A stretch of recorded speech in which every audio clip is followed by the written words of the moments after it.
السلام علیکم ورحمۃ اللہ وبرکاتہ۔ اعوذ باللہ من الشیطان الرجیم، بسم اللہ الرحمن الرحیم۔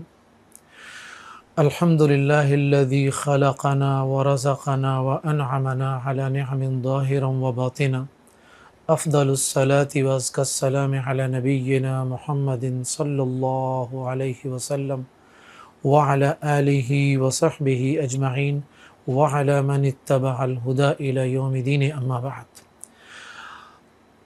آج ہم بات کریں گے اولی العزم انبیاء میں سے ایک نبی موسیٰ علیہ السلام کی 4 دعاؤں پر۔ قرآن مجید میں موسیٰ علیہ السلام کا ذکر سب سے زیادہ کیا گیا ہے، اور آپ علیہ السلام کی جو دعائیں ہیں، ویسے تو دعائیں 4 سے زیادہ ہیں، لیکن ہم 4 دعاؤں پر بطور خاص آج آپ لوگوں کے ساتھ بات کرنا چاہیں گے۔ یہ چاروں دعائیں وہ ہیں جو ہماری پریکٹیکل لائف میں ہماری مدد کریں گی انشاءاللہ العزیز، بہتری کے لیے، اصلاح کے لیے، دعوت کے لیے، اپنے آپ کو مضبوط بنانے کے لیے، دینی اور دنیاوی ہر 2 اعتبار سے۔ تو آئیے، سب سے پہلی جو دعا ہے جو کسی بھی مسلمان کو روحانی طور پر، دینی طور پر، کردار کے اعتبار سے مضبوط کرنے کے لیے نسخہ کیمیا ہے، غالباً نہیں یقیناً میرے سامعین کو یاد ہوگا آدم علیہ السلام کی دعا، ربنا ظلمنا انفسنا وان لم تغفر لنا وترحمنا لنکونن من الخاسرین میں ہم نے بات کی تھی کہ یہ آدم علیہ السلام کی دعا جس پیرامیٹر میں کی جا رہی ہے، سیم پیرامیٹر میں ہمیں نوح علیہ السلام کی دعا ملتی ہے، داؤد علیہ السلام کی دعا ملتی ہے، یونس علیہ السلام کی دعا ملتی ہے، اور اسی طرح موسیٰ علیہ السلام بھی سیم پیرامیٹر میں دعا کرتے ہوئے نظر آتے ہیں۔ وہ کیا پیرامیٹرز ہیں؟ آئیے ذرا اس پر ہم بات کرتے ہیں۔ یہ دعا ہے سورۃ القصص آیت نمبر 16۔ فرمایا رب انی ظلمت نفسی فاغفر لی فغفر له انہ هو الغفور الرحیم۔ دعا تو صرف اتنی ہے، رب انی ظلمت نفسی فاغفر لی۔ اس کے بعد تو دعا کی قبولیت اور اللہ تعالیٰ کی صفت رحمت اور مغفرت پر بات کی جا رہی ہے۔ آپ لوگوں کو یاد ہوگا کہ موسیٰ علیہ السلام کے ہاتھوں ایک قبطی عیسائی کا قتل ہوا تھا، جس کے بعد آپ مدین تشریف لے گئے تھے۔ وہاں جانے کے بعد یا راستے میں اس بات کی وضاحت اور صراحت ہمیں نہیں ملتی، لیکن موسیٰ علیہ السلام سے اس واقعے کے بعد اس دعا کا ہمیں ثبوت ملتا ہے، رب انی ظلمت نفسی فاغفر لی۔ یہ جو موسیٰ علیہ السلام نے دعا کی تھی، اے میرے رب، میں نے اپنی جان پر ظلم کیا ہے، پس مجھے بخش دے۔ یہ واضح رہے کہ موسیٰ علیہ السلام اس گناہ کے حوالے سے یا اس عمل کے حوالے سے بات کر رہے ہیں جو غیر ارادی طور پر ہوا تھا۔ موسیٰ علیہ السلام کا قطعاً ارادہ نہیں تھا اس قبطی عیسائی کو قتل کرنے کا یا مارنے کا، صرف وقتی طور پر ان کو راستے سے ہٹانا تھا، لیکن غیر ارادی طور پر کیا گیا ایک عمل اور وہ قبطی عیسائی قتل ہو گیا۔ تو اس کے بعد جو شرمندگی اور ندامت والا معاملہ تھا، تو مسلسل یہ دعا وہی پیرامیٹر ہے جس کے حوالے سے میں نے آپ سے بات کی کہ آدم علیہ السلام سے غلطی ہوئی تو آپ نے بھی دعا کی، نوح علیہ السلام سے غلطی ہوئی، آپ نے بھی دعا کی، ٹھیک ہے، داؤد علیہ السلام سے غلطی ہوئی، آپ نے بھی وہی دعا کی، یونس علیہ السلام سے غلطی ہوئی، آپ نے بھی وہی دعا کی، موسیٰ علیہ السلام سے غلطی ہوئی، آپ نے بھی وہی دعا کی۔ یہ جو سب سے پہلی بات سمجھ لیجئے میرے قابل احترام سامعین اور سامعات، غلطی ہو جانے کے بعد اکڑنا،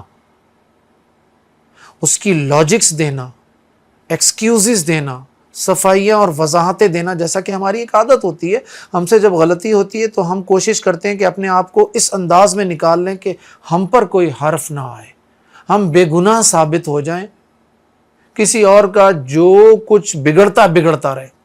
یہ ہماری ایک روٹین، ہمارا ایک سوشل ایٹیٹیوڈ ہے۔ انبیاء نے ہمیں یہ پروٹوکول دیا، غلطی ہو جانا اٹ سیلف اتنی بڑی بات نہیں، غلطی کے بعد اکڑنا، اس غلطی کے حوالے سے ایکسکیوزز دینا، لاجکس دینا، تاکہ اپنے آپ کو اس غلطی سے باہر نکالا جا سکے، دوسرے کو مورود الزام ٹھہرانا، یہ قابل گرفت رویہ ہے۔ آپ لوگوں کو معلوم ہے کہ آدم علیہ السلام نے جب یہ کہا تھا ربنا ظلمنا انفسنا، سیم ٹائم پر ابلیس، اس سے بھی تو غلطی ہوئی تھی نا۔ اللہ نے ابلیس کو کہا تھا کہ آدم کو سجدہ کرو، اس نے کہا میں کیسے سجدہ کروں، میں آگ سے ہوں، یہ مٹی سے ہے، میں اس سے افضل ہوں۔ اس نے گناہ کیا، اکڑ گیا، لاجکس دینے لگ گیا، ٹھیک ہے، ایکسکیوزز دے رہا تھا، نتیجتاً تا قیامت راندہ درگاہ بن گیا۔ تو ہمیں انبیاء نے اپنے اس خوبصورت طرز عمل سے یہ سبق دیا کہ بھی غلطی ہو جائے، ارادی یا غیر ارادی، یہ سمجھ لیجئے، کوئی غلطی جان بوجھ کر دی جائے یا بغیر سوچے سمجھے ہو جائے، مومن فوری طور پر اپنی اس غلطی کو ریوائز کرتا ہے، جیسا کہ ہمیں ان انبیاء سے ہمیں یہ ثبوت ملتا ہے۔ تو ذرا غور کیجئے گا، دیکھیے یہاں پر رب انی ظلمت نفسی، کیا کہا؟ انی ظلمت نفسی، اے میرے رب۔ دعا کا آغاز کہاں سے کیا؟ اللہ کی ربوبیت کے اعتراف سے کیا۔ سب سے پہلے جس کی طرف رجوع کیا ہے اس کی ربوبیت، اس کی الوہیت، اس کی بڑائی، اس کی کبریائی کا اعتراف کیا۔ پھر کہا اللہ تو سب سے بڑا ہے، اللہ اکبر، تو بڑا ہے، اللہ مجھ سے غلطی ہو گئی ہے، اللہ میں نے اپنی جان پر ظلم کر بیٹھا ہوں، اللہ مجھ سے ظلم ہو گیا۔ ایک تو یہ ہو گیا کہ اعتراف غلطی، اعتراف گناہ، سب سے پہلے اعتراف از موسٹ امپورٹنٹ، ریوائز کرنے کے لیے، بیلنس کرنے کے لیے۔ نمبر 2 میں آپ کو بات بتاؤں کہ میں اور آپ بشری تقاضوں کے تحت ارادی یا غیر ارادی طور پر جو غلطی یا گناہ کرتے ہیں اس کا سب سے بڑا نقصان مجھے اور آپ کو ہوتا ہے، اللہ کو اس کا کوئی نقصان نہیں ہوتا۔ قرآن مجید کا ایک قاعدہ ہے نا، ان احسنتم احسنتم لانفسکم، اچھا کرو گے تو تم اپنے لیے کرو گے، وَإِنْ أَسَأْتُمْ برا کرو گے تو اس کا وبال جان بھی تم پر آئے گا۔ تو ہمیں یہ کہا گیا کہ بھئی انی ظلمت نفسی، معلوم ہوا کہ ادب اور احترام کا تقاضا یہ ہے کہ جب انسان کسی بڑے کے سامنے ہو تو اس وقت اپنی غلطی کا اعتراف اس کے سامنے کر لینے میں کوئی مذائقہ نہیں ہے، اس میں کوئی شان میں کوئی کمی یا کوئی ایسی کمی یا مطلب یوں سمجھیں کہ نقص واقعہ نہیں ہوتا۔ اچھا یہاں پر یہ دیکھیے گا، انہوں نے یہ نہیں کہا کہ میں نے کیا تھا، بس یہ کہا انی ظلمت نفسی، میں نے اپنی جان پر ظلم کیا ہے۔ پھر کہنے لگے فاغفر لی، اللہ بس تو مجھے بخش دے، تو مجھے معاف کر دے۔